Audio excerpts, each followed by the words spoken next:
tenemos este privilegio ahora de poder hacerlo de esta forma. En todo caso, hermanos, es bueno que ustedes siempre tengan claro que esta carta, como lo hemos explicado, esta carta de amor que nuestro Señor nos escribe a nosotros, su amada iglesia, enfatiza, como lo hemos dicho, en 10 puntos que son como el tema central de la carta, para que nosotros, la iglesia amada, hagamos los ajustes necesarios mientras todavía estamos acá en la tierra. Y ese es el propósito de esta carta, porque hay un énfasis específico. Y usted, como lo vamos a ir viendo a medida que avanzamos, y dentro de ese énfasis hay un énfasis principal, que lo vamos a ver justamente en este estudio que vamos a hacer hoy día. Bueno, amados hermanos, vamos entonces de lleno al capítulo 3 de la primera carta de Juan y leamos del versículo 1 al 3. Leamos del versículo 1 al 3. Y aprovecho de pedirle a nuestro hermano Francisco, si por favor nos puede leer esos versículos, hermano Francisco. Sí, claro, pastor. ¿Me podría confirmar el capítulo? Capítulo 3 de la primera carta de Juan. Ya.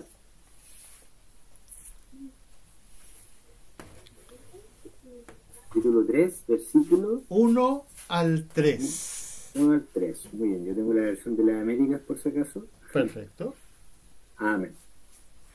Mirad cuán gran amor nos ha otorgado el Padre, para que seamos llamados hijos de Dios, y eso somos. Por esto el mundo no nos conoce, porque no le conoció a Él. Amados, ahora somos hijos de Dios, y aún no se ha manifestado lo que habremos de ser. Pero sabemos que cuando Él se manifieste, seremos semejantes a Él, porque le veremos a Él, porque le veremos como Él es. Y todo lo que Él tiene y todo el que tiene esta esperanza puesta en Él se purifica, así como Él es puro. Hasta el 3, ¿cierto? Hasta ahí, perfecto. Muchas gracias, hermano Francisco. No. Bien, amados hermanos. Interesante forma de plantear en el versículo 1. Sí, es un versículo muy, muy particular y la forma en que el Señor lo está diciendo es muy, muy particular. Mirad cuál amor nos ha dado el Padre. Es como hacernos reflexionar. Es tan tremendo el amor que Dios nos ha dado, que fuimos hechos hijos de Dios.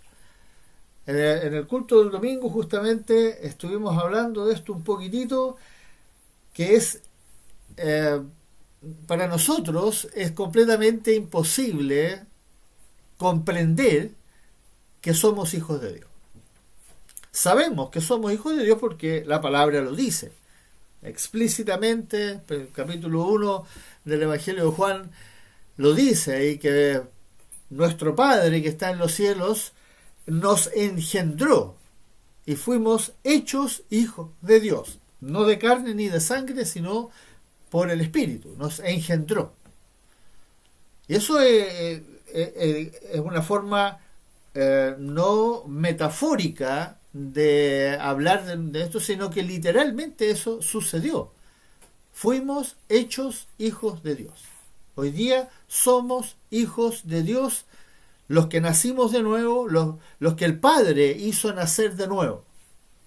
No porque yo crea que soy hijo de Dios, yo soy hijo de Dios, sino que Él lo hizo. Y todos aquellos que nacieron de nuevo por gracia, por la obra de nuestro Padre Celestial, y que está tan maravillosamente explicado en Ezequiel 36, esa obra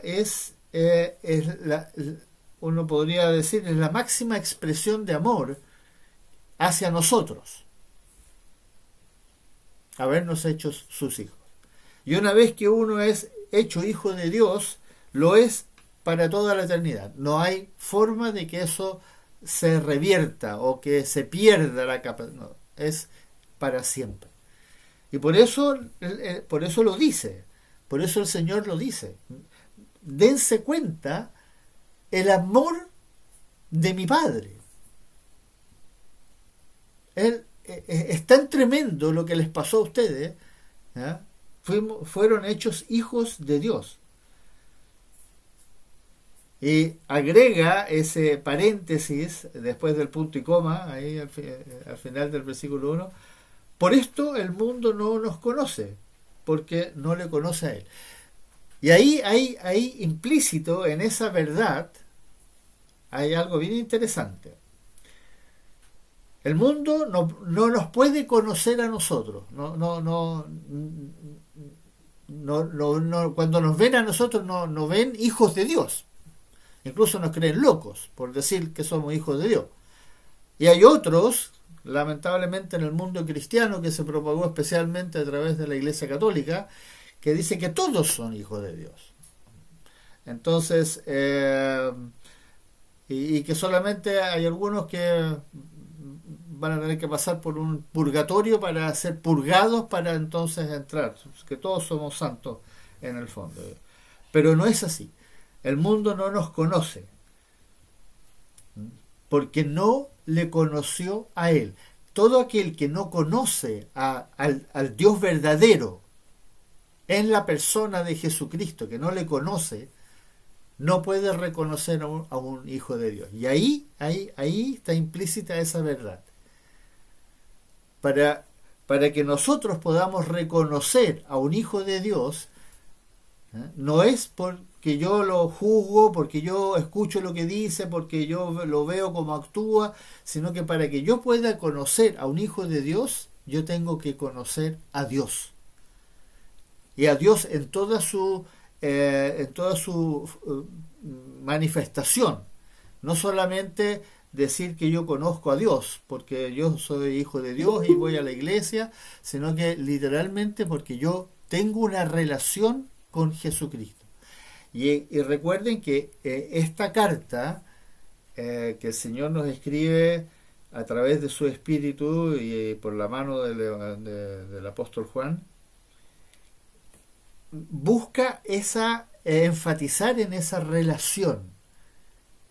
Recuerden que el Señor Jesucristo no solo nos salvó, no solo está santificándonos, sino que quiere tener una relación personal con cada uno de nosotros, no en grupo, sino que con cada uno de nosotros personal. La comunión para nuestro Señor Jesucristo es fundamental y por eso Él va a profundizar mucho en ese tema en esta carta. Lo vamos a ir viendo en otros momentos.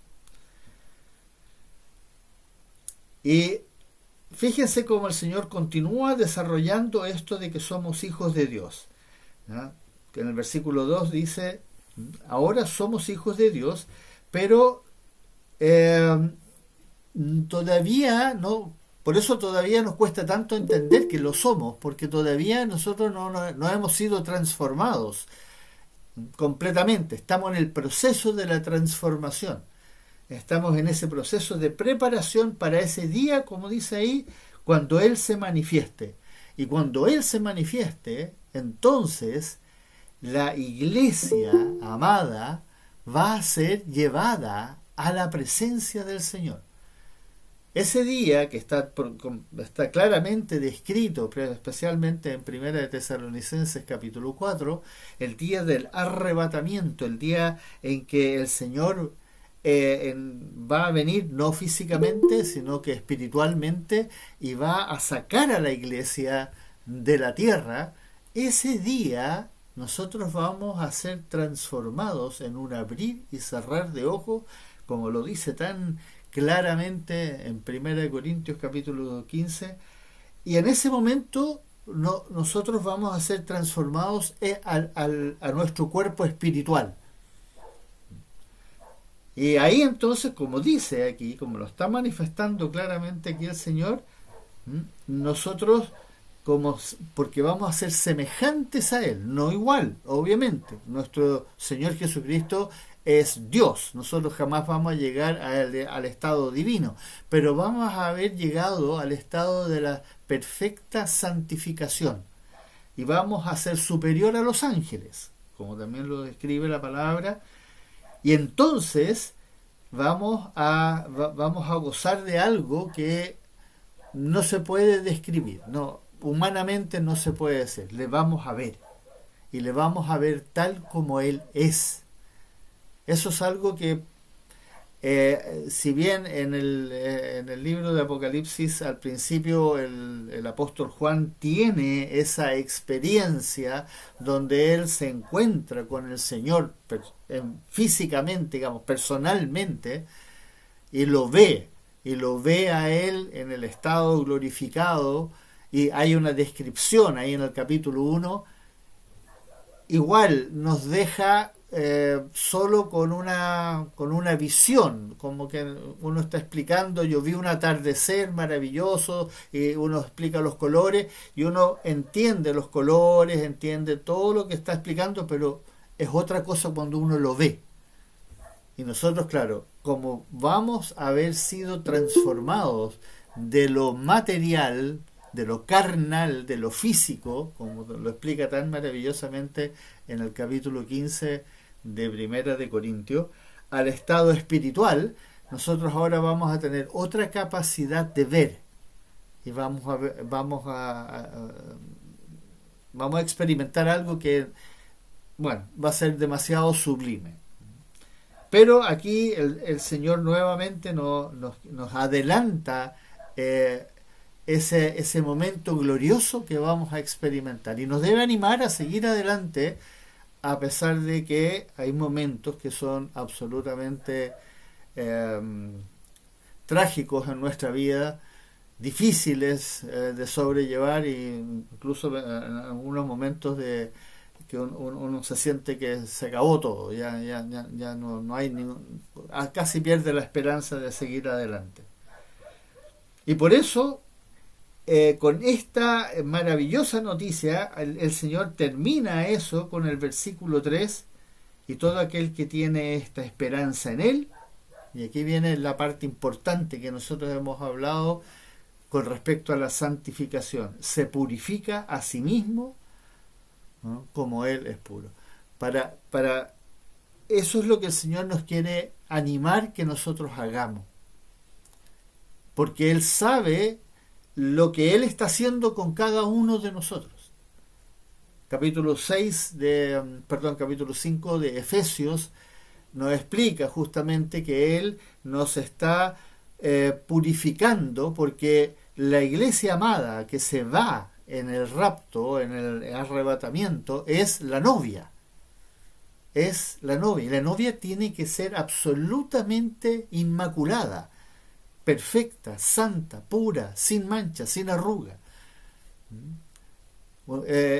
Comparado con una virgen absolutamente limpia de todo, de toda inmundicia, para poder entonces consumar la relación entre el novio y la novia, en este caso entre Jesucristo y su amada iglesia, y en ese momento entonces se consuma esta relación que está ahora, que el Señor está insistiendo tanto en esta carta como también en el resto del Nuevo Testamento, que tengamos con Él.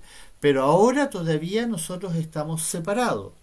Y esto está todo relacionado, como también lo hablamos en otro momento, con la relación nupcial en la costumbre judía, donde los padres se decidían las bodas, ¿ya?, y el hijo y la novia entonces se mantenían separados hasta el día en que el novio terminara su casa, la casa que iba en la cual iba a consumar la relación, a través de ir a buscar a la novia, llevársela a su casa y consumar a través de la relación sexual por primera vez para ver si ella era virgen, y entonces ahí se celebraba las bodas posteriormente. tal como está en Apocalipsis.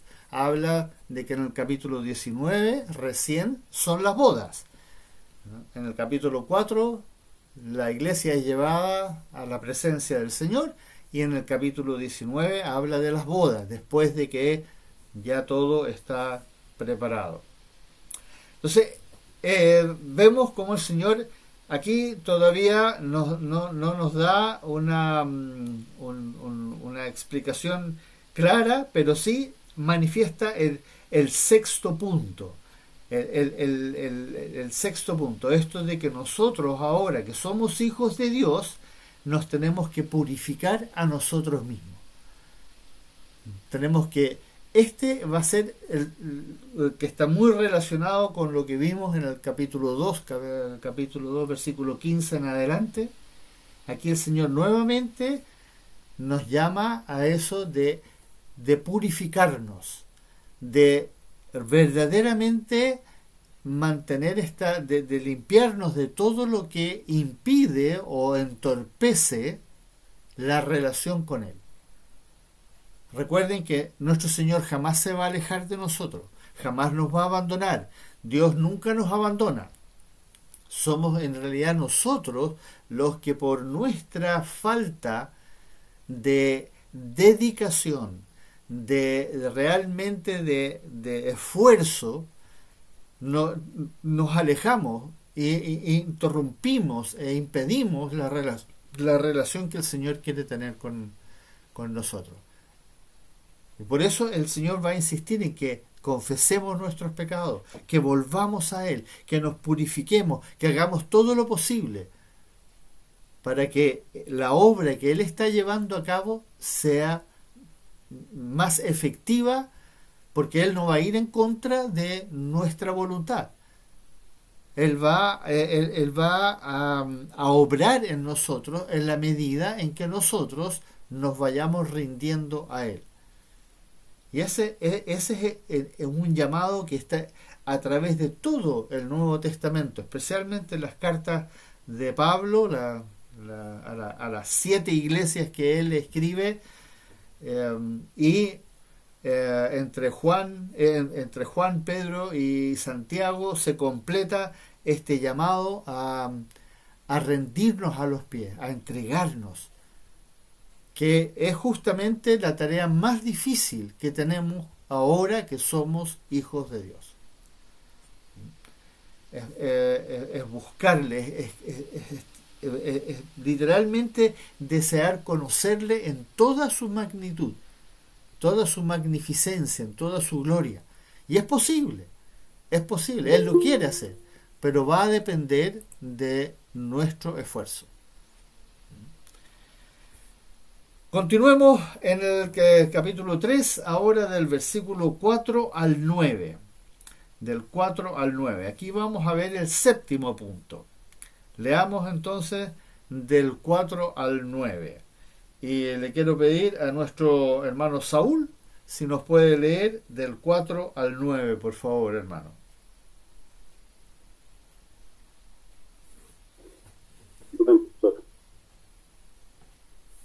Todo aquel que comete pecado infringe también la ley, pues el pecado es infracción de la ley.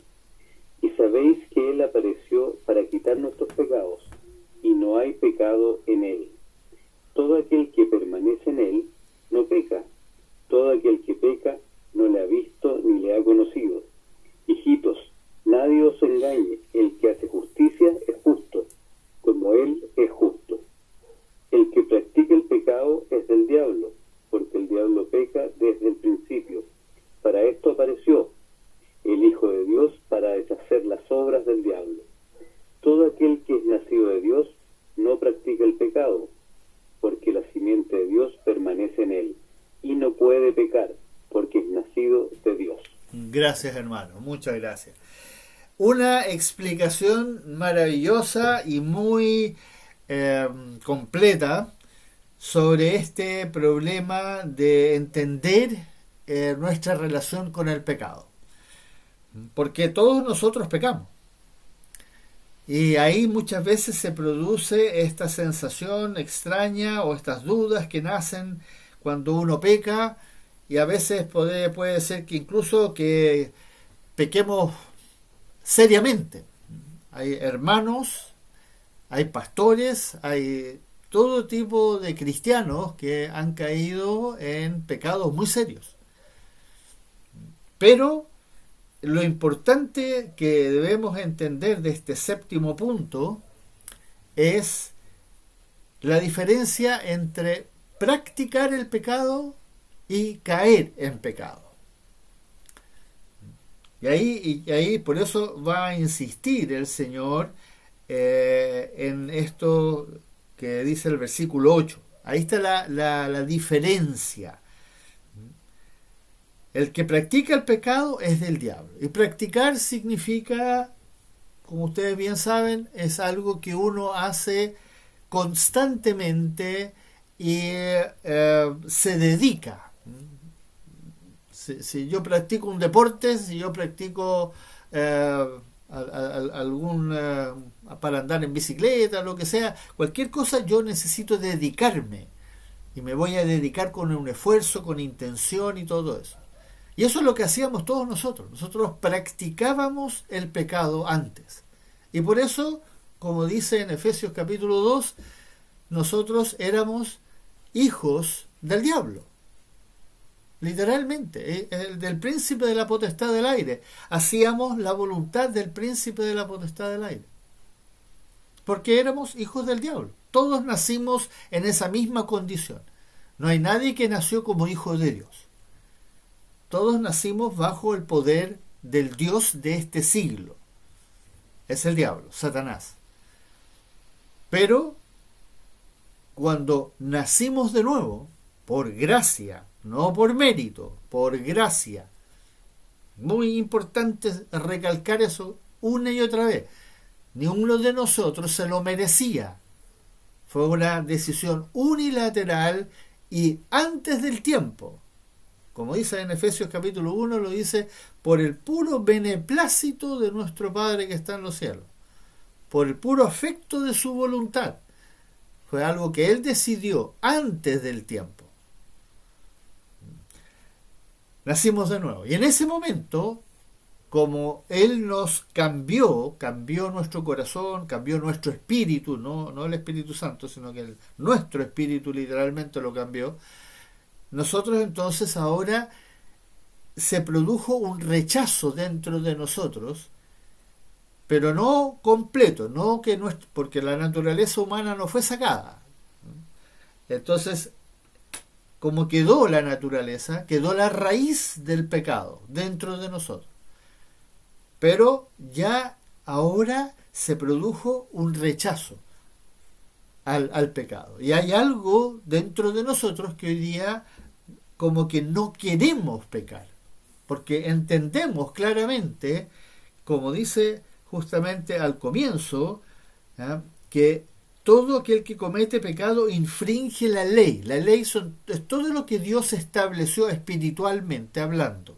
La ley espiritual, que no cambió. No, algunos dicen, no, pero la ley antigua ya no es la ley de ahora. La ley espiritual sigue siendo la misma. Lo que cambió es que la ley de los mandamientos, de las ordenanzas del Antiguo Testamento, esas terminaron. Eso en la ley de Moisés, que se llama, se terminó. Es la ley ceremonial. Esa terminó. Pero la ley de los mandamientos, al contrario, el Señor incluso la hizo más completa y más gravosa, más difícil de llevar. Ustedes se recuerdan, justamente en el Sermón del Monte, el Señor les declara a los judíos, y obviamente para nosotros también, pero en ese momento se lo predicó a los judíos y les dijo que bastaba con que tú miraras a una mujer para haber cometido adulterio. Bastaba con que tú odiaras a un hermano en tu corazón para ser un homicida. ¿No? Le subió la vara a todos los mandamientos, ¿no?, a un nivel que es imposible de guardarlos sin que Él nos ayude. Con ese propósito, para que nosotros dependamos ahora completamente de Él y permanezcamos en Él y Él permanezca en nosotros, para que podamos guardar sus mandamientos. Entonces sí los podemos guardar, porque Él es el que obra a través de nosotros, en la medida en que nosotros ahora nos entreguemos a Él completamente. Entonces, el que comete pecado es el que infringe la ley. Bueno, nosotros vamos a cometer pecado, pero no lo vamos a practicar. Ya no es posible que un cristiano practique el pecado, aunque caiga en un pecado recurrente. Puede pasar que por alguna cosa se enredó en algo y ya sea monetariamente, sexualmente, qué sé yo, de alguna forma, por placer físico, y se enreda en algo y como que no puede salir de ahí, se queda como atrapado en eso y lo repite, y lo repite, y lo repite. Aunque es un hijo de Dios, pero ya no lo practica. No es algo que él desea hacerlo verdaderamente, sino que como que ya no se puede salir de ahí. ¿Y por qué? Porque hay algo que él en su vida no ha corregido en esta relación con el Señor Jesucristo.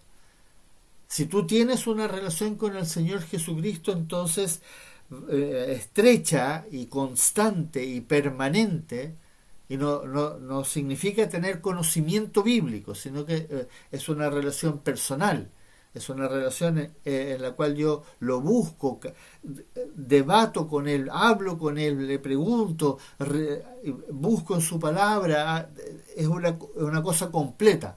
Esa relación es así, entonces me va a ser imposible practicar un pecado y va a llegar un momento en que va a haber una crisis espiritual en mí, no emocional, espiritual, y yo voy a ir a los pies y me voy a rendir a Él, y voy a, como se dice, volver a Él. Y el ejemplo más clásico de las parábolas del Señor es el hijo pródigo. El hijo pródigo cayó al punto de que ya no podía ser más aberrante la situación, y el Señor entonces lo llevó al punto de que él reaccionó. Y eso es lo que va a hacer el Señor con todos nosotros. Nos va a llevar al punto en que nos va a confrontar con nuestro pecado, y no nos va a quedar otra que humillarnos delante de él, y nos va a traer de vuelta, porque no se pierde ninguna oveja se pierde. Somos nosotros las ovejas de su redil. Él es el pastor y no se le va a perder ninguna oveja. Pero sí va a pasar que hay algunos que van a terminar muy mal por no haber reaccionado, por no haber estrechado esa relación con el Señor Jesucristo, sino que literalmente decidieron creerse el cuento ellos de que ellos estaban bien con Dios porque estaban haciendo muchas cosas buenas dentro de la iglesia, pero sin embargo mantuvieron un pecado que no lo presentaron, no lo trataron, no lo entregaron, y como que siempre después, y por eso el Señor insistió inmediatamente en esta carta, al tiro al comienzo, tratar con el tema del pecado, porque ese tema nosotros lo tenemos que resolver. Y por eso lo que Él nos enseña en el capítulo 1, versículo 9 en adelante, es sumamente importante que lo entendamos bien. Confesar. Es difícil a veces porque es demasiado como vergonzoso lo que nos está pasando, y como que estamos entre la lucha entre lo vergonzoso y lo que en el fondo nos gusta. Entonces ahí estamos, ¿verdad?, en esa lucha, y ahí como que no nos atrevemos a tocar el tema, y tenemos que hacerlo, hermano, tenemos que hacerlo. Y no es para agradarle, sino que es para que nosotros podamos ser sanados. Recuerden que la enfermedad está ahí. Y es como que si yo tuviera una enfermedad, un síntoma de mi enfermedad, y simplemente me pongo a tomar aspirina para evitar sentir el dolor o la incomodidad del síntoma. Pero no, el Señor no nos llama a eso, sino que nos llama a literalmente a rendirnos a sus pies. Y Él lo dice, lo maravilloso es cómo lo dice, ahí en el versículo 8, versículo 9 del capítulo 1. Él es fiel y justo para perdonar nuestros pecados. Y recuerden, muchos pueden decir, pero pastor, ¿sabe que nuestros pecados pasados, presentes y futuros, todos fueron perdonados? Amén. Eso es verdad. Eso lo dice la palabra. Ya fuimos perdonados, fuimos justificados. Ante nuestro Padre Celestial nosotros hemos sido justificados. Pero no significa que durante nuestro caminar aquí en la tierra con el Señor, nosotros no vayamos a vivir las consecuencias del pecado. El pecado tiene consecuencias. Incluso los pecados pasados tienen consecuencias. Todo lo que nosotros hicimos, como lo dice tan maravillosamente en 2 Corintios, lo que sembramos nosotros lo cosechamos. Y lo cosechamos acá. Hay consecuencias. Todo lo que tú haces tiene una consecuencia. No es directamente proporcional. A veces uno dice, entonces si yo le mentí a mi mamá, entonces, no sé, pues, mi mamá me va a mentir a mí. No. No es así, no es recíproco, no es que si yo le golpeo alguna mejilla, alguien me va a golpear la mejilla a mí. No. Sino que es simplemente el pecado tiene una consecuencia. ¿Cómo va a ser la consecuencia? No se puede determinar, no se puede saber. Así como el grano es sembrado en la tierra y no sale otro grano, sino que sale una planta, así el pecado tiene una consecuencia que generalmente es más grande o más compleja de sobrellevar que lo que nosotros hicimos. Pero no es para que nosotros no nos asustemos y digamos, bueno, entonces yo no voy a pecar porque no quiero que me pase a mí, sino que recuerden que nosotros cuando pecamos, como dice ahí en el versículo 4, infringimos la ley. Y infringir la ley, en el fondo, es hacerlo contra nuestro Dios, nuestro Señor Jesucristo. Nosotros pecamos contra Él. Aunque hagamos una brutalidad o una barbaridad contra otro ser humano, nosotros en el fondo lo estamos haciendo contra Él. Y por eso nos debiera doler, nos debiera realmente causar náuseas lo que cada vez que pecamos. Porque no se trata del mal, el agravio que yo le hago al otro, que ya es de hecho grave, pero eso es mínimo comparado con lo que hago contra aquel que pagó por mis pecados en la cruz. Esas cosas nosotros las tenemos que sopesar, hermanos, tenemos que reflexionar en ellas. Y cuando caemos en pecado, debemos entonces también que realmente pase algo dentro de nosotros para que reaccionemos. Y el Espíritu Santo, que hoy día mora en cada uno de los que hemos nacido de nuevo, ese Espíritu nos recuerda. También lo vamos a ver un poco más adelante en este mismo capítulo. Aquí está entonces el séptimo punto de los puntos. El que es nacido de Dios, como dice el versículo 9, no practica el pecado. ¿Por qué? Porque la simiente de Dios permanece en él y no puede pecar, porque es nacido de Dios. No significa que no vamos a pecar. No puede pecar, no puede querer pecar. No puede ser que tú quieras pecar. Tú, tal vez por tu falta de justamente de comunión con el Espíritu, con el Espíritu Santo, con nuestro Señor Jesucristo que mora ahora en nosotros, eh, tu naturaleza humana te va a tentar, te va a seguir tentando y va a tratar de ganarte la mano. ¿Pero por qué? Porque por falta de tener comunión con nuestro Señor Jesucristo. Hermano Alex. Pastor, el no predicar eso que usted estaba diciendo reciencito, ¿cuáles son las consecuencias que pueden venir sobre la iglesia o la denominación que no se predica directamente del pecado? O sea, ¿cómo decirlo? ¿Cuáles serían las consecuencias para los oyentes, para los que están ahí, por causa de que alguien no predique realmente acerca del pecado como es, o llame arrepentimiento como realmente debería llamar a los que ya están sirviendo a Dios, pero no se les recuerda constantemente esto que tú estabas diciendo? Bueno, justamente esa es una de las,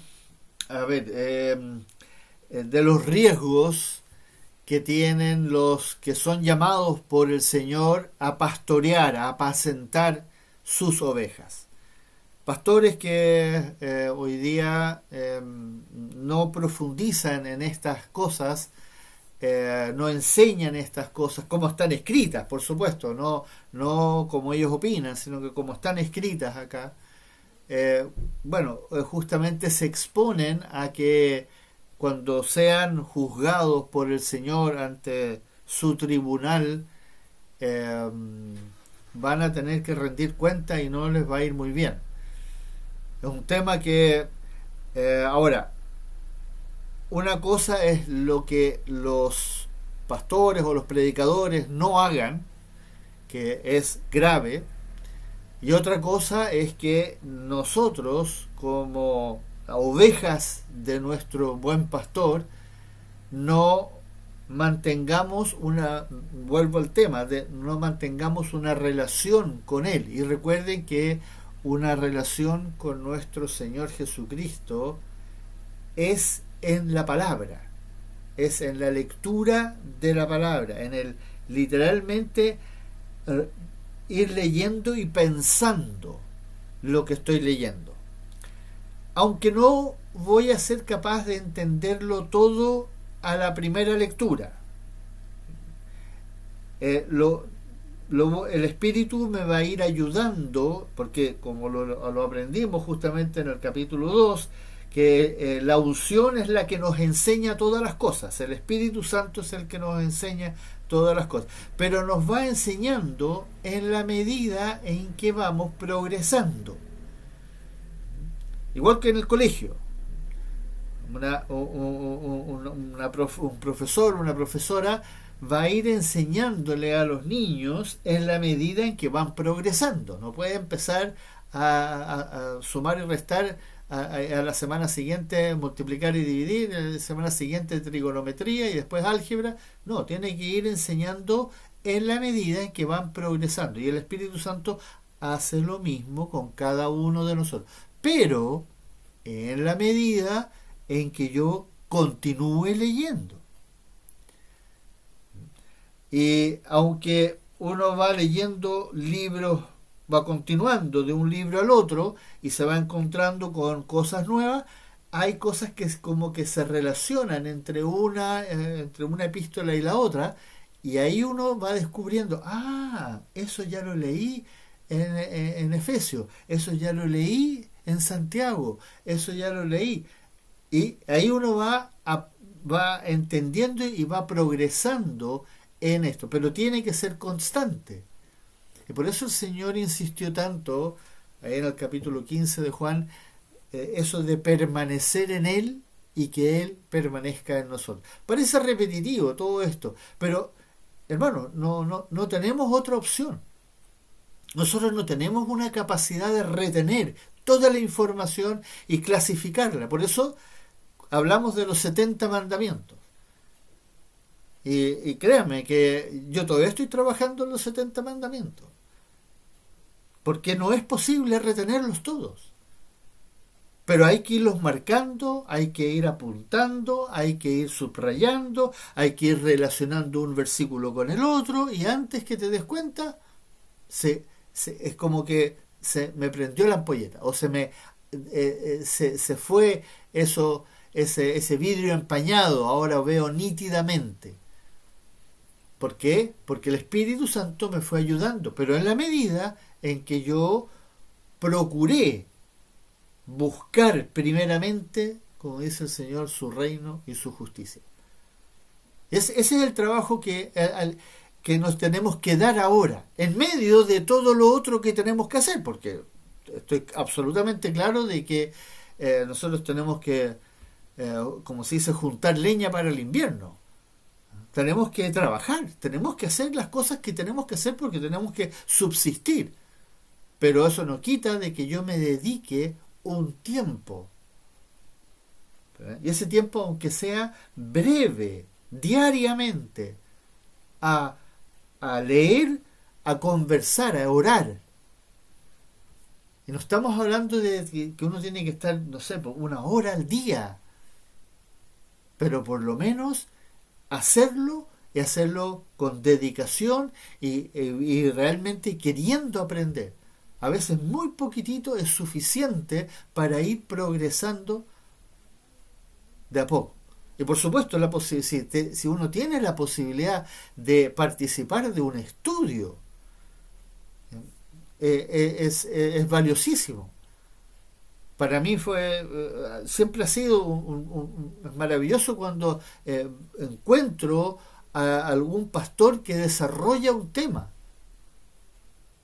Y gracias a que hoy día tenemos a nuestra disposición mucho material, yo he podido progresar bastante más en las cosas del Señor y poder hacer esto, hacer un estudio ahora. Y este estudio, como no sé, la hermana Isabel, ¿cuántas veces lo hemos hecho? 3 veces ya, primera carta de Juan. Hermano Pablo creo que también ha estado por lo menos 2 o 3 veces en primera carta de Juan. Entonces, esto es algo que no se puede dejar de hacer, porque uno, no, si yo ya estudié Juan, ya, estoy listo. Hermano, volverlo a hacer de nuevo en 1 año más, 2 años más, cuando se dé la posibilidad, pero uno no puede decir, no, yo ya lo hice, ya me sé la Biblia, ya estudié la Biblia. Tenemos que seguir. No es conocimiento meramente empírico, sino que es literalmente tener una relación con nuestro Señor Jesucristo. Eso es lo que Él quiere, que cada vez que leemos, Él es como que estuviéramos hablando y escuchándole y aprendiendo directamente de Él. Entonces, hermanos amados, el 7º punto es muy importante que lo tengamos claro. No porque caemos en pecado nosotros no somos hijos de Dios, sino que porque somos hijos de Dios ya no queremos pecar, ya no literalmente no lo deseamos más, y nos agravia, nos debiera agravar, debiéramos realmente sentirnos compungidos en el corazón. Y no por culpa, no porque, me va a pasar algo, o porque, ahora me voy a meter en un problema, porque pequé No, porque literalmente es como que nosotros, por descuido, lo que sea, por caer en nuestra tentación, en nuestras concupiscencias, nosotros le damos, en el fondo, la espalda a nuestro Señor Jesucristo, que está con nosotros todos los días hasta el fin del mundo. No nos olvidemos, el Espíritu Santo sigue en nosotros, aunque nosotros nos metamos en el barro y estemos pero revolcándonos, como dice, como el perro al vómito. Él está con nosotros, Él no se va, lo entristecemos, y entristecer al Espíritu Santo es vergonzoso. Es realmente despreciable. Y tenemos que verlo así. Tenemos que verlo así de grave. Porque si no, vamos a excusarnos es que yo soy humano, es que yo todavía estoy en la carne, entonces yo todavía tengo la enfermedad, la naturaleza humana dentro de mí, y pucha, entonces no fue eso lo que dijo el Espíritu Santo a través de Pablo cuando Pablo confesó en el capítulo 7 de Romanos. No, él reconocía, él estaba muy agraviado porque él veía que en sus miembros estaba el pecado, pero en él no quería hacerlo, él no lo quería hacer. Y ahí está la perfecta descripción que nos debiera pasar a todos nosotros cuando caemos en pecado. Debiera ser algo que nos provoque náuseas. Dios no nos castiga por pecar. Eso también lo tenemos que tener muy claro. Él no nos castiga. Él entiende nuestra condición, pero no quita la consecuencia al pecado. No porque sabe que somos pobrecitos y somos criaturas totalmente desprovistas, nosotros, bueno, nos perdona y nos dice ya no importa. No, no, no. ¿Ah? Si bien Él no nos castiga por el pecado, Él sí va a permitir que la consecuencia se cumpla en un momento. Y va a usar muchas veces, como lo dice en Primera de Pedro, que nos va a probar, nos va a hacer pasar por pruebas, porque nos está purificando, nos está limpiando, nos está tratando, literalmente, como lo explica ahí muy gráficamente, el oro, ¿no? El oro tiene que ser fundido una y otra vez hasta que esté completamente puro. Y sí, hay distintos grados de oro, y también dentro de la iglesia van a haber cristianos que reaccionan y otros que no reaccionan tanto y otros que se hacen los locos. Se cambian de iglesia, entonces, porque porque en esa iglesia no predican demasiado duro, me voy de ahí, no me gustó lo que escuché, fue muy duro como están, esos son muy conservadores, son muy fundamentalistas. O son muy aburridos, como dice Isabel. Entonces, sí, nosotros tenemos la tendencia de acomodarnos a donde nos es más fácil seguir adelante con lo que a nosotros nos gusta. Y no, hermanos amados, recuerden que es un privilegio haber sido hechos hijos de Dios. Y ahora debiéramos entender que sí, que aunque es muy difícil, y estoy completamente consciente, yo también tengo las mismas luchas que tienen ustedes. La naturaleza humana es muy perseverante, nos da su brazo a torcer, va a insistir y volver a insistir y volver a insistir. Y es bueno a veces leer esa lista de pecados que está ahí en Romanos capítulo 1, en Primera de Corintios capítulo 6, esas listas de pecados hay que de repente leerlas.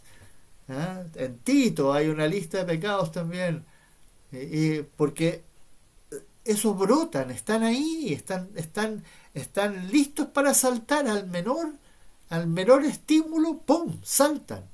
Envidia, codicia, rabia, frustración, amargura, ego, etcétera, todo eso. Si no tienen que ser pecados de robar, de violar, de matar a otras personas, pero por eso cuando el Señor le sube la vara y dice basta con que tú aborrezcas a tu hermano y has cometido homicidio. En tu corazón, ni siquiera lo tienes que decir públicamente o ir a pegarle en la cara, sino que basta con que lo sientas y ya caíste. Todo eso, hermano, es tema que lo tenemos que confrontar y tratar. No nos podemos, como tenemos la tendencia de arrodillarnos en la mañana y decir, Padre, perdona mis pecados que cometí ayer. Ya, está bien admitir que lo hiciste, ya, pero a veces me imagino que Dios nos queda mirando y nos dice, a ver, hijo, dime, ¿qué pecados cometiste ayer? No me digas que cometiste pecado, porque lo sé, pero ¿qué pecado? Quiero que tú los reconozcas con todas sus letras. Y eso no es fácil, hermanos. Ahí de repente a sincerarse con Dios no es porque a nosotros nos afecta, nuevamente. ¿Por qué no es fácil? Porque a mí me cuesta reconocer que pensé eso, que miré eso, que codicié eso, que hice, y decirlo. Pero eso es lo que el Señor nos dice aquí cuando dice confesad vuestros pecados. Pero volviendo a lo que estamos viendo acá, todo aquel que permanece en él no peca. Ahí está también implícito otra cosa que es bien interesante, como lo dice ahí en el versículo 6. Todo aquel que permanece en él no peca. Punto y coma. Entonces ahí hay una primera verdad. Y eso, ¿por qué si yo permanezco en Cristo no voy a pecar? ¿Por qué? Claro, porque estoy en una relación constante. Cuando el pecado se me va a cruzar por delante, yo reacciono, porque tengo una relación estrecha con el Señor. Estoy permaneciendo en Él, ya sea por medio de la lectura, del estudio de la palabra, de la reflexión, de la meditación, del pensar en lo que aprendí, lo que escuché, lo que leí, lo que me dijo el Señor. Entonces, claro, cuando voy a pecar, porque mi naturaleza humana o porque literalmente el diablo me tiró un par de dardos y cosas así, etcétera, y en ese momento hay una reacción. Pero es porque tengo una relación con el Señor. Y en la medida en que es fácil de entender, mientras más débil es mi relación con Él, bueno, mucho más fácil es que yo vuelva a caer en mi naturaleza humana y broten en mí todas esas cosas que son tan lamentables, ¿no? Y es muy interesante cómo lo explica el Señor, cómo nos pasa, porque el pecado tiene un proceso, ¿no?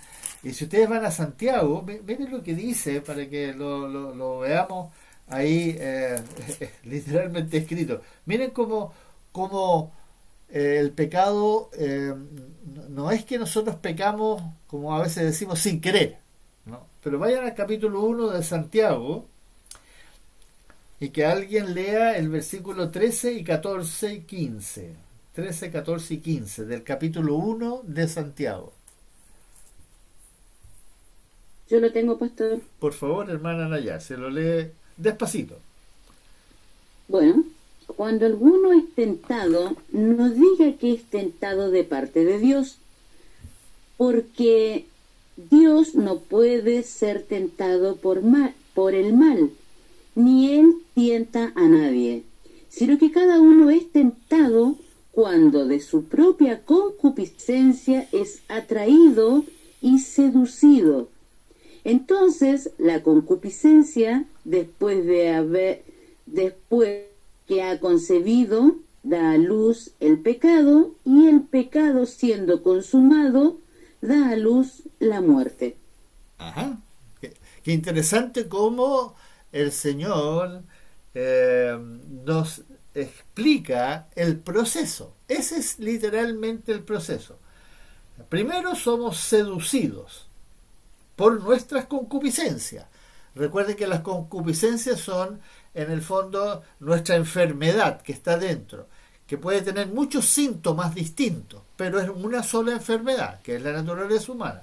Y esa nos va a atraer, ya sea por lo que vemos, ya sea por lo que escuchamos, ya sea por la, como dice en Primera de Juan, ahí dice, por todo lo que es el mundo nos ofrece, las tentaciones de la carne, las tentaciones de los ojos o la vanagloria de la vida. Algo va a estimular nuestras concupiscencias. No es que venga de afuera, sino que afuera está la tentación y nosotros entonces de dentro nace esta seducción. Y entonces la concupiscencia, la enfermedad, después de que concibe toma la decisión de hacerlo, en ese momento da a luz el pecado. Todavía cuando lo estoy pensando, se me está cruzando por la mente, por decir, hasta ese momento no he pecado todavía. Estoy pensando, se está produciendo la tentación, pero todavía no caigo. Pero cuando lo hago, doy a luz el pecado. Y ahí no hay vuelta atrás, como dice ahí. Y una vez que el pecado es consumado, da a luz la muerte. Ese es el proceso con el cual nosotros luchamos todos los días, varias veces al día. No es una cosa que, eso me pasó la semana pasada. No, hermano, nos pasa todos los días, varias veces al día. Ya sea por algo que tú viste, algo que escuchaste, algo que te pasó, que le pasó a otro al lado tuyo, y tú reaccionas. Pero mientras no hagas nada, mientras no literalmente no lo lleves a cabo, no profundices en el pensamiento, sino que tú lo logras rechazar, hasta ese momento no ha pasado nada. Una vez que tú cruzas esa línea, entonces ya no hay vuelta atrás. Ahí cometiste el pecado y se produce esa muerte. No es una muerte física ni espiritual, sino que es una forma de decir que literalmente a ella no hay vuelta. Ahí viene la consecuencia. No quiere decir que venga inmediatamente. En algunos casos sí, es inmediato. Literalmente tú robas, te pillan, vas a la cárcel, listo. Es inmediato. Pero puede ser que hayas tenido solamente un sentimiento muy, muy terrible en tu corazón con respecto a otra persona, y eso puede tener una consecuencia posterior, pero la va a tener. Nosotros no podemos creer que por el simple hecho de que nos hicimos los locos, o porque le pedimos perdón a Dios, quedamos libres de polvo y paja. No, hermanos amados, hay que saber que va a haber una consecuencia, pero en la medida en que yo verdaderamente me arrepiento, que es distinto a reconocer, es distinto a confesar. Una cosa es confesar y una cosa es arrepentirnos.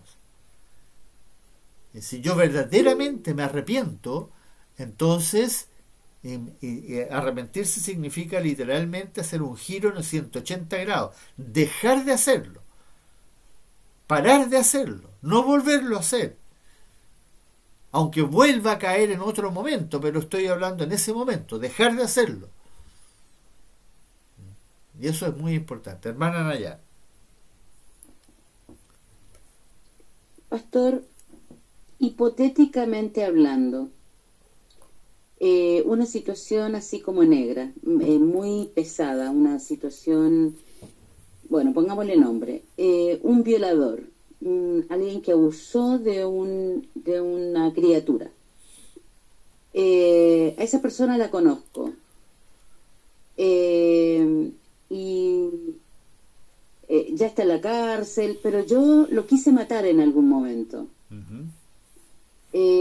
Porque quise que pagara de la misma forma, o capaz que no matarlo, pero cortarle el pene, por ejemplo.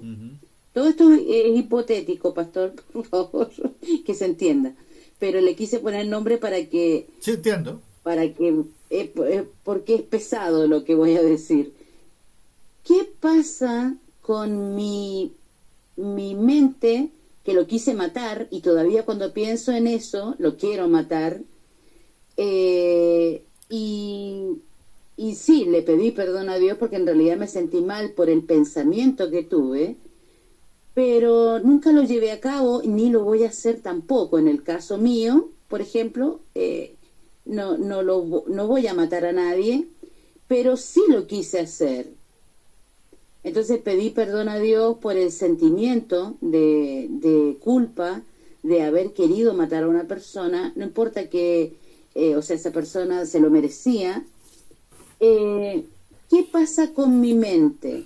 ¿Qué pasa con ese pecado que no fue no tuvo una... ay, ¿cómo es que lo leí recién? Lo acabo de leer. No fue consumado.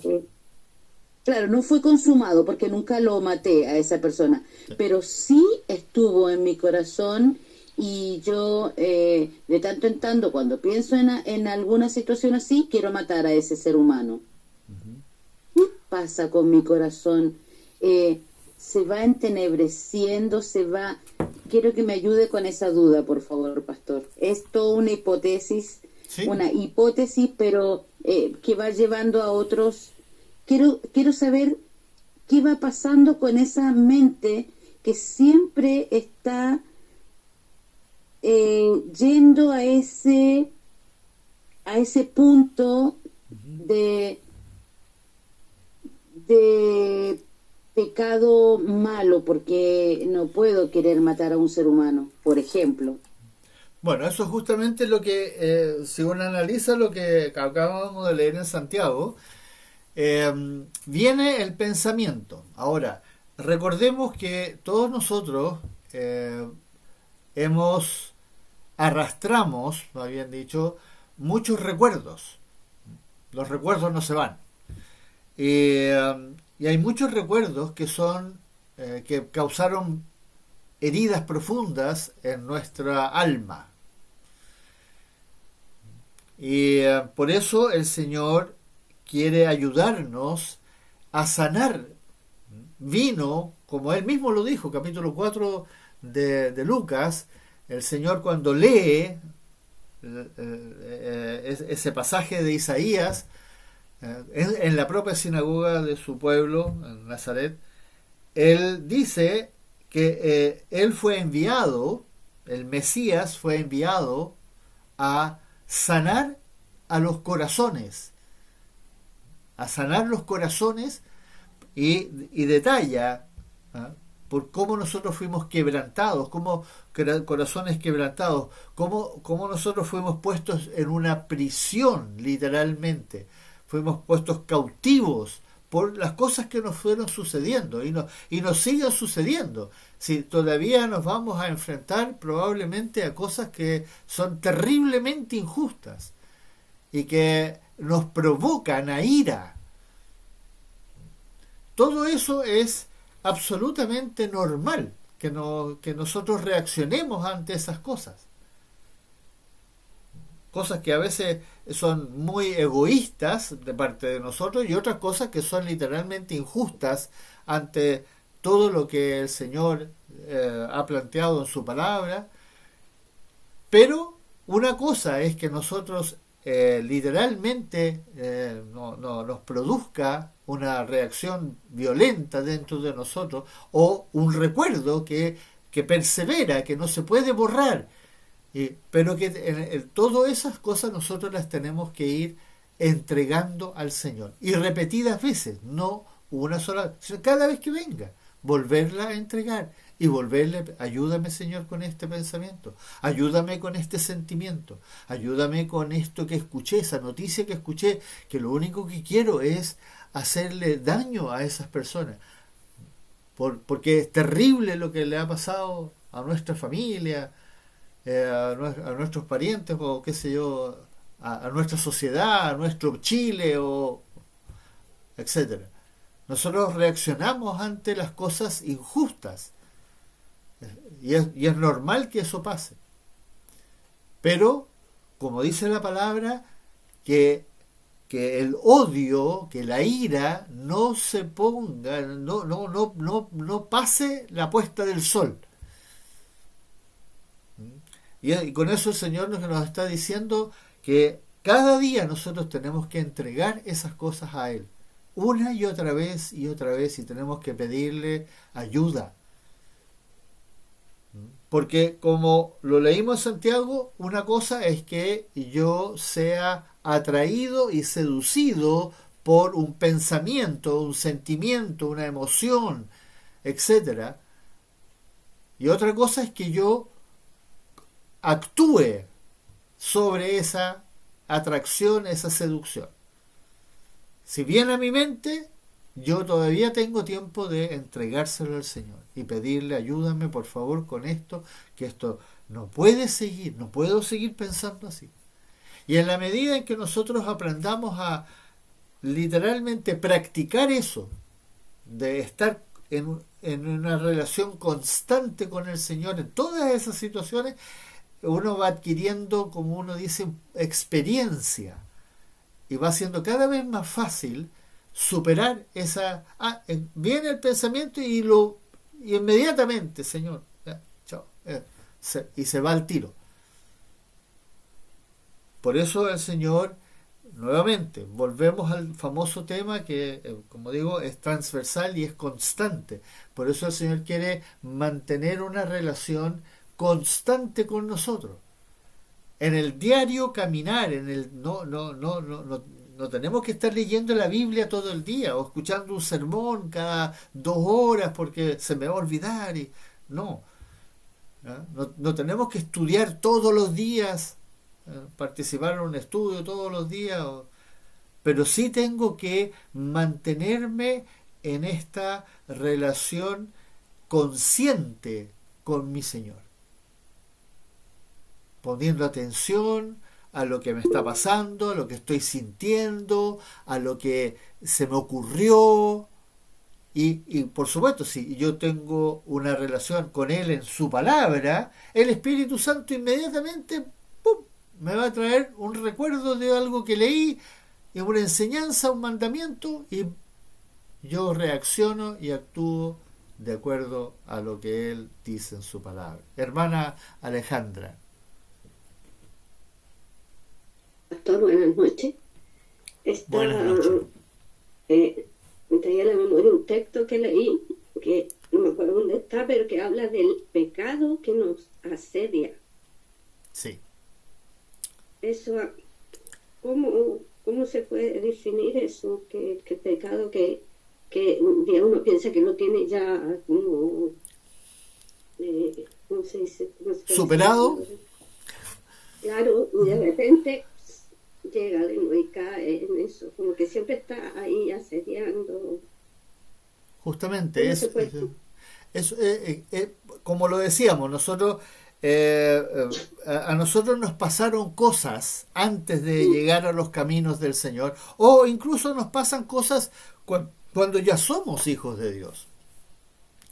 Y nosotros, claro, como a nosotros no nos persiguen como cristianos, literalmente, nosotros no, pero imagínense nuestros hermanos en el pasado y todavía hermanos nuestros en otras partes del mundo que mujeres que son ultrajadas, pero de la forma más espantosa que uno se puede imaginar, porque confiesan a Jesucristo.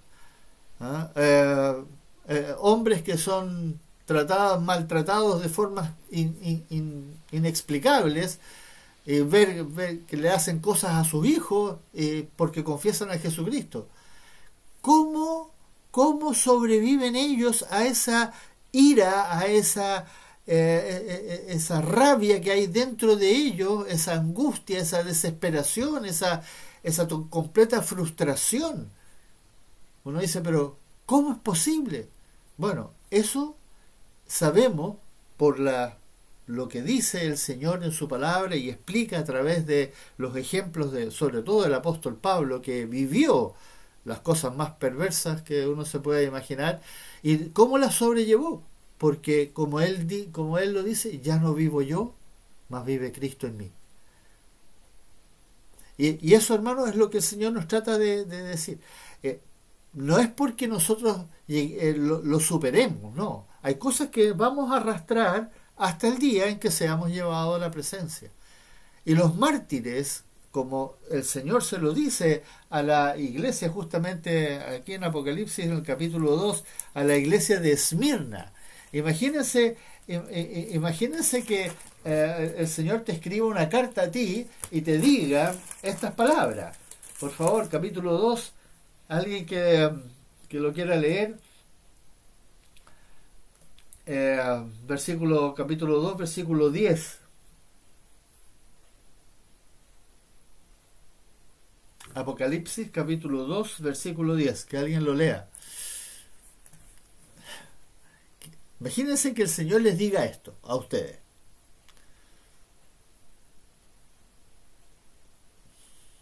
¿Quién podría soportar esto? Capítulo 2, versículo 10 de Apocalipsis. Pastor. Amén. Pasa. No, ya. No temas en nada lo que vas a padecer. He aquí el diablo echará a alguno de vosotros en la cárcel, para que seáis probados, y tendréis tribulación por 10 días. Sé fiel hasta la muerte, y yo te daré la corona de la vida. Perdón que me ría, pero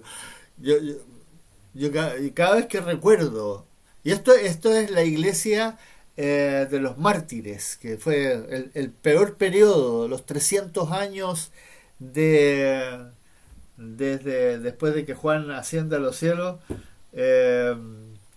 esos 300, el año 100 hasta el año 400, la iglesia vivió la cosa, es indescriptible, hermano, absolutamente indescriptible lo que le hicieron a los cristianos, los romanos a los cristianos. Los judíos también le hacían, pero especialmente. Y el Señor le dice a esta iglesia, le dice eso, sé fiel hasta la muerte. Vas a morir, te van a matar, y te van a pasar las cosas más espantosas. Entonces uno dice, pero Señor, pero tú aquí no le dices, yo te voy a ayudar, yo te voy a sostener, yo te voy a fortalecer. No le dices nada, solamente le dices, no temas nada de lo que vas a padecer. ¿Cómo sobrevivieron el tiempo antes de morir? ¿Qué les pasaba a esos hermanos nuestros en su corazón? El odio, la rabia que debe haber habido por las cosas absolutamente indescriptibles que están escritas, y hay testimonio. Y eso no terminó ahí, sino que continuó por otros 1500 años más. Entonces, pero nuevamente, ¿qué pasa, hermanos? No nos debemos olvidar, y esto no es para tranquilizarnos o aminorar la angustia que a veces vivimos nosotros con injusticias que vivimos. Por eso yo le hablaba de las injusticias. Y el Señor vino a sanarnos, vino a poner en libertad a los cautivos, a los oprimidos. Él lo dice, él, que eso es lo que Él vino a hacer, en la medida que nosotros nos aferremos a Él. Y por eso esta carta de amor que el Señor nos dejó en el año 100, fue escrita. Y de ahí en adelante la iglesia la ha tenido a su disposición. Pero no la podemos leer como una carta muy bonita que habla del amor y del amor y del amor y del amor. Me acuerdo que yo la estudié en el seminario y no entendí nada de esta carta.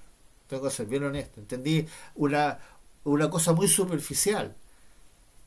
Porque no se habló de esto, no se habló de la profundidad.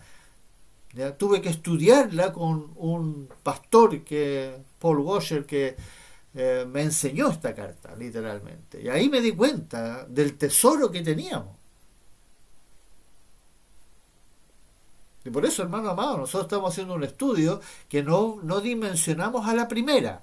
Ustedes van a quedar con una información bastante completa, pero resulta que cuando hagan el segundo estudio, tal vez en un año más o en 2 años más, se van a encontrar con otra cantidad de cosas que, wow, no lo había entendido en el primer estudio. Y me pasa a mí todavía, que ya llevo, creo que para mí es la quinta vez que enseño esta carta. Y todavía estoy aprendiendo cosas. Pero siempre lo mismo. El Señor quiere, es como que nos dice, vengan a mí. Pero para eso se tienen que negar a ustedes mismos. Tienen que ahora escucharme, ponerme atención a mí. Lo que yo dejé escrito. Mírenlo, repítanlo otra vez. Nunca nos creamos que ya hemos como logrado. No hemos logrado nada, hermanos. Estamos en el proceso. Estamos avanzando, estamos madurando, sí, pero todavía estamos en el proceso. Recién cuando lleguemos, como lo dijo el Señor tan maravillosamente en el versículo 2, cuando Él se manifieste, entonces, hermano, nos va a pasar algo que va a ser, bueno, ahí va a ser para siempre. Vamos a ver la gloria de nuestro Señor Jesucristo. La gloria de nuestro Señor Jesucristo. Ese día. Y eso es lo que el Señor quiere que sepamos, que nosotros un día le vamos a ver. Y vamos a verle, lo vamos a ver porque vamos a ser semejantes a Él. Y eso, hermanos, no se puede explicar. Pero es una realidad y nos debe animar a seguir adelante a pesar de las cosas graves que nos han sucedido y los pensamientos que son recurrentes. Y como decía nuestra hermana Alejandra, ese pecado que nos asedia, que está todavía ahí, que vuelve a hinchar y vuelve a aparecer. Algunos fuimos heridos en un área, otros en otra área. Algunos son parecidos, otros son distintos. Y a veces no entendemos por qué la hermana sigue haciendo eso, por qué el hermano insiste en volver a hacer eso. Bueno, él está dañado en esa área que tú no estás dañado. Entonces tú no entiendes el pecado de tu hermano. Pero no excusa, no hay como para decir, bueno, entonces, bueno, el hermano tiene o la hermana tiene ese problema, entonces ya hay que excusarla. No, hay que ayudarla, hay que ayudarlo. Y por eso somos un cuerpo y tenemos que trabajar juntos, etcétera. Todo eso está todo relacionado. Nosotros no vivimos solos en el mundo, vivimos en medio del mundo y juntos. Y ahí está la otra parte que el Señor va a insistir en esta carta una y otra vez. Ustedes se van a dar cuenta que el Señor va a volver en el tema de la comunión, el amarnos los unos a los otros, lo va a insistir y lo va a insistir porque es juntos vamos a salir adelante. No quiere que lo hagamos solo, lo hagamos juntos. Así que, bueno, como les digo, es maravilloso ir descubriendo lo que el Señor nos dejó escrito en esta carta. Es maravilloso. Y todavía nos quedan varias cosas muy, muy profundas y muy serias. Así que aquí ya llegamos al punto número 7, entonces, de los 10 puntos importantes que el Señor va a tratar, y algunos de ellos se van a entonces repetir más adelante.